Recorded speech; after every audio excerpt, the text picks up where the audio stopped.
नमस्कार। अरुणाचल समाचार में आपका स्वागत है। मैं हूं मनोज कुमार शर्मा। आइए बुलेटिन में सबसे पहले देखते हैं मुख्य समाचार।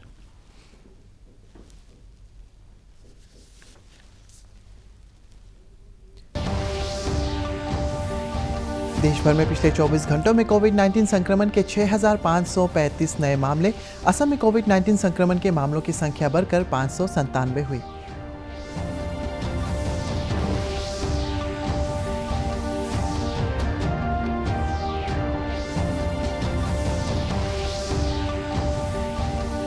आत्मनिर्भर भारत पैकेज के तहत मछली पालन को बढ़ावा देने के लिए 50,000 करोड़ रुपए का किया जाएगा निवेश। देश में 3,400 गांवों में की जाएगी एक सागर मित्र की नियुक्ति।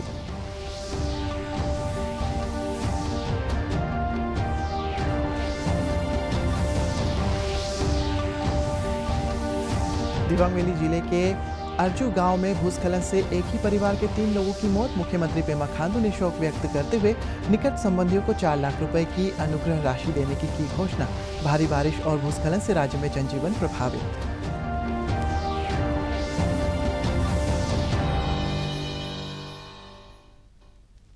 देश में कोविड-19 से संक्रमित 60,490 लोग स्वस्थ हो गए हैं। आज नई दिल्ली में संवाददाताओं को संबोधित करते हुए केंद्रीय स्वास्थ्य और परिवार कल्याण मंत्रालय ने बताया कि स्वस्थ होने वाले लोगों में वृद्धों वालों की दर 41.61% हो गई है। पिछले 24 घंटों में दौरान 2,769 लोग ठीक हुए हैं और 6,535 नए मामले सामने आए हैं।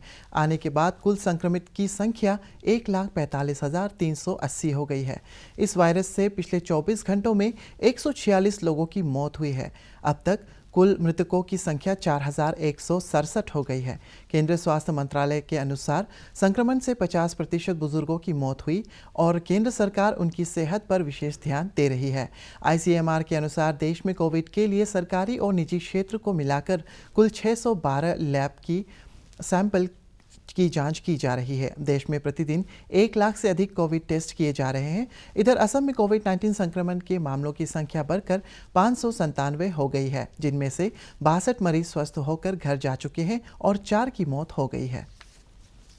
कवर हो गए हैं और उसके साथ ही जो हमारा रिकवरी रेट 7.1% करीब मार्च में था, वह बढ़ते बढ़ते 11.42%, जबकि हमने सेकेंड लॉकडाउन शुरू किया। थर्ड लॉकडाउन शुरू करने के समय पर वह बढ़कर 26.59% हुआ और आज हम देख रहे हैं कि फील्ड में एफर्ट्स करने की वजह से वह लॉकडाउन के इस प्रेजेंट टाइम में बढ़कर 41.61% हो चुका है। इसके साथ ही हम देखते हैं कि हमारा फैटेलिटी रेट यानी कंफर्म केसेस आए हैं, उसमें कितने केसेस में डेथ रिकॉर्ड की गई है, उसमें भी हम पाते हैं कि हमारा fatality rate is one among the lowest in the world और वह 3.3% से घटते हुए अब करीब 2.87% हो चुका है। In terms of ramping up testing, if you look at this slide, India has significantly ramped up its testing in the last 3 months. In January, we just had one lab, that is the Indian Council of Medical Research National Institute of Virology at Pune, which was testing or capable of testing for this virus. Subsequently, we gradually ramped up, and also we had a very intelligent and a calibrated testing strategy which was responsible for testing the right people, not over testing, not under testing, and just getting the right calibrated results. So 28th February we had 14 public labs, 31st of March we had 125 public labs and 52 private labs, and today as we speak we have about 612 labs, out of which 480 are public labs and 182 are private labs, and we also have the TrueNat and the CBNat etc. being used for testing. विश्व स्वास्थ्य संगठन के महानिदेशक Tedros Adhanom Ghebreyesus ने कहा है कि कोविड-19 रोगियों पर हाइड्रोक्सी क्लोरोक्विन के क्लिनिकल ट्रायल अस्थायी रूप से स्थगित कर दिए हैं। इससे पहले पिछले सप्ताह लैंसेट मेडिकल जर्नल में हाइड्रोक्सी क्लोरोक्विन के क्लोरोक्विन तथा अस्पताल में दाखिल कोविड-19 रोगियों पर इनके असर के बारे में एक अध्ययन प्रकाशित किया गया है। इस अध्ययन के लेखकों ने कहा है कि रोगियों को केवल ये दवाइयाँ देने से या इन्हें अन्य दवाओं के साथ देने से मृत्यु दर में वृद्धि होने का अनुमान है। विश्व स्वास्थ्य संगठन कोविड-19 के इलाज के लिए 4 दवाओं पर प्रयोग कर रहा है। इसमें एक से हाइड्रोक्लोरोक्विन है। इसके कार्यालय में शामिल 10 देशों के प्रतिनिधि की इस सप्ताह में शुरू में बैठक हुई। इसमें वैश्विक रूप से उपलब्ध सभी सबूतों के व्यापक आंकलन की समीक्षा पर सहमति बनी है। केंद्रीय मत्स्य पालन मंत्री गिरिराज सिंह ने आज नई दिल्ली में संवाददाताओं को संबोधित करते हुए आत्मनिर्भर भारत पैकेज के तहत मत्स्य पालन के क्षेत्र की योजनाओं के बारे में जानकारी दी। उन्होंने कहा कि मछली पालन को बढ़ावा देने के लिए 50,000 करोड़ रुपए का निवेश किया जाएगा। श्री सिंह ने कहा है कि तकनीकी मदद से 1 हेक्टेयर का उत्पादन उसके 20% क्षेत्र से ले सकेंगे। उन्होंने कहा है कि देश के 3,400 गाँवों में एक सागर मित्र नियुक्त किया जाएगा और 100 गांवों को मछली पालन के क्षेत्र में मॉडल गांव के रूप में विकसित किया जाएगा। प्रधानमंत्री का सपना है, उस सपना को हम नीली क्रांति से अर्थ क्रांति की ओर ले जाएंगे। और इस अर्थ क्रांति में जब प्रधानमंत्री ने इसे अलग विभाग के रूप में रखा, उस समय ही हम लोगों ने इस विजन को देखा था कि आने वाले दिनों में, अभी तो वैसे 55 लाख रोजगार का, लेकिन फिशरी सेक्टर में आपने देखा होगा जो प्रत्यक्ष और अप्रत्यक्ष दिखाई देता है, जो नहीं दिखाई देता है, वो बहुत बड़ा सेक्टर है। जब मंडी में मछली जाती है तो उसके बाद जो वेंडर तक होते हैं जिसकी कल्पना किसी के पास नहीं है, जब प्रोसेसिंग के लिए प्रोसेसिंग तक आता है तो केवल प्रोसेसिंग यूनिट के लेबर को ही हम देख पाते हैं, लेकिन उसके पीछे को नहीं देख पाते हैं। उसको वहाँ से लेकर के सीपीआर तक पहुँचाना एक्सपोर्ट के लिए, उसको हम नहीं देखते हैं। उसको रेडी टू ईट तक हम नहीं देखते हैं। तो ये अप्रत्यक्ष में अभी देश के अंदर में डेटा, अभी जब हम पूरे राज्य को कहा कि साहब हम डीबीटी करेंगे, हर चीज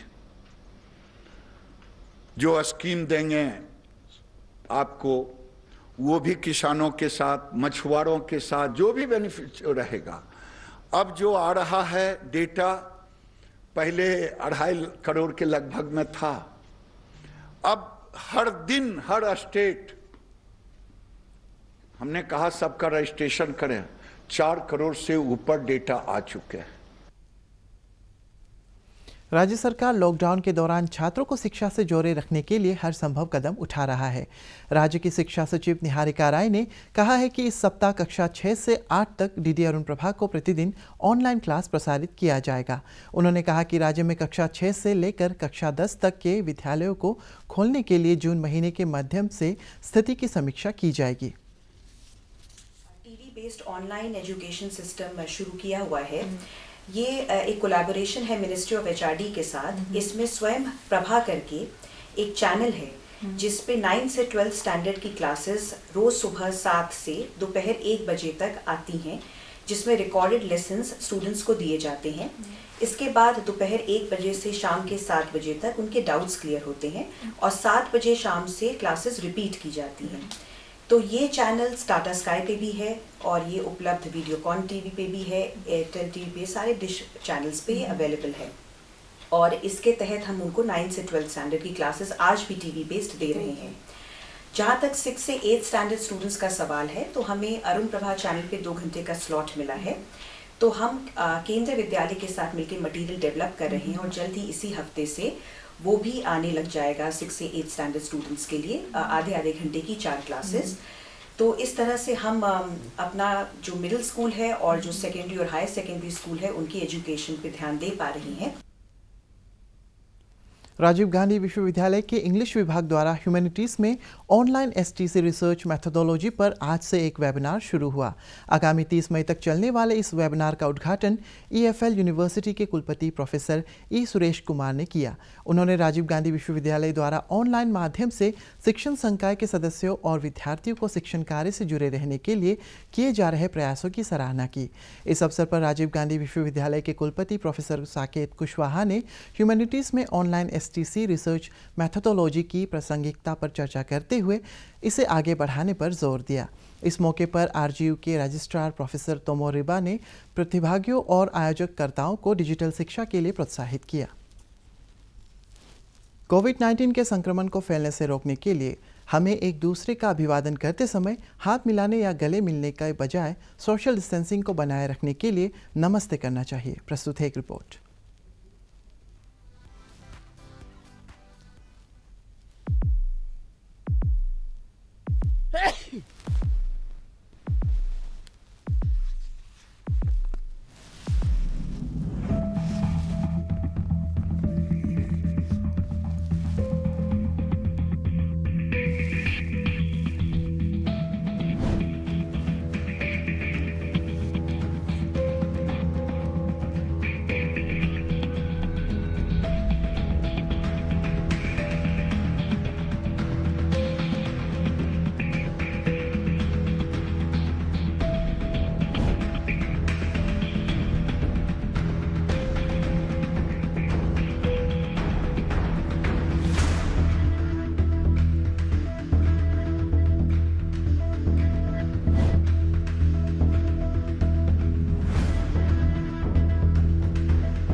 पूरी दुनिया आजकल नमस्ते की आदत डाल रही है। अगर किसी कारण से हमने ये आदत छोड़ दी है तो हम भी हाथ मिलाने के बजाय इस आदत को फिर से डालने का भी मैं समझता ये उत्तम समय है। नमस्ते करके ही एक दूसरे को ग्रीट करना चाहिए। तो मुझे विश्वास है कि छोटी छोटी बातें हैं, शायद डॉक्टर लोग भी आपको यही बताएंगे। आप भी सबको यही बताइए। डरने की जरूरत नहीं है, भय पैदा करने की जरूरत नहीं है, अफवाह फैलाने की जरूरत नहीं है। बस इतनी सी चिंता करनी। दिबांग वैली जिले के अर्जू गांव में कल भूस्खलन से एक ही परिवार के 3 लोगों की मौत हो गई, जिसमें 27 वर्षीय महिला, 7 वर्ष का उनका बेटा और 3 वर्ष की उनकी बेटी शामिल है। मुख्यमंत्री पेमा खांडू ने भूस्खलन में 3 लोगों की मौत पर शोक व्यक्त करते हुए उनके निकट संबंधियों को अनुग्रह राशि के रूप में 4 लाख रुपए देने की घोषणा की। मुख्यमंत्री ने जिला प्रशासन और राज्य आपदा प्रबंधन विभाग को स्थिति पर नजर रखने का निर्देश दिया। इधर भारी बारिश और भूस्खलन से लोहित अंजाव मार्ग पर आवागमन बाधित है। भूस्खलन से सड़कों के अलावा रिहायशी इलाकों में भी नुकसान हुआ है। जगह जगह भूस्खलन और सड़कों कटकर बह जाने से अंजाव जिले के हाईलियांग स्वामी कैंप और खुपा टाउन में जनजीवन प्रभावित हुआ है। लोगों ने राज्य सरकार से सड़कों की मरम्मत कराने और भूस्खलन से प्रभावित परिवारों के पुनर्वास के लिए आवश्यक कदम उठाने का आग्रह किया है। बहुत तकलीफ हुआ है हमको। पूरा अभी बैठने का जगह भी नहीं है, टॉयलेट बाथरूम चला गया है, पानी टैंकी गया है। यहाँ में पूरा बागान है, सब्जी बागान है, बम्बू और सब लगाया हुआ है, वो खत्म हुआ है। कहाँ जाएगा, जाने का जगह भी नहीं है। सिर्फ गवर्नमेंट थोड़ा मदद करने से होता। राज्य भर में पिछले कई दिनों से हो रही भारी बारिश के चलते भूस्खलन से राष्ट्रीय राजमार्गों और सेक्टर मार्गों पर आवागमन प्रभावित है। जोरम कोलोरियांग मार्ग पर भूस्खलन का मलबा जमा होने से वाहन चालकों को मुश्किलों का सामना करना पड़ रहा है। छोटे वाहन कीचड़ में फंस जाने से वाहन चालक और उसमें सवार यात्री परेशान नजर आए। पापुमपारे जिले के होलोंगी में प्राथमिक स्वास्थ्य केंद्र और बीट फॉरेस्ट कार्यालय मार्ग पर जल जमाव होने से स्थानीय लोगों को कठिनाइयों का सामना करना पड़ रहा है। उन्होंने जिला प्रशासन से मार्ग की मरम्मत कराने का अनुरोध किया है ताकि कोविड वॉरियर्स और अन्य लोगों को प्राथमिक स्वास्थ्य केंद्र पहुंचने में सुविधा हो।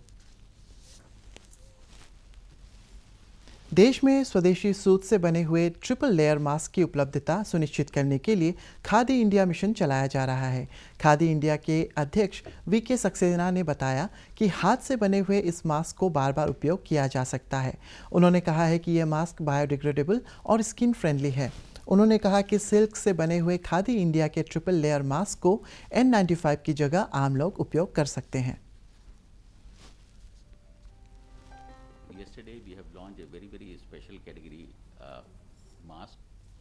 अरुणाचल समाचार के आज के अंक में इतना ही। हम कल फिर हाजिर होंगे अरुणाचल और देश और दुनिया की खबरों के साथ। आप देखते रहिए अरुण प्रभा। नमस्कार।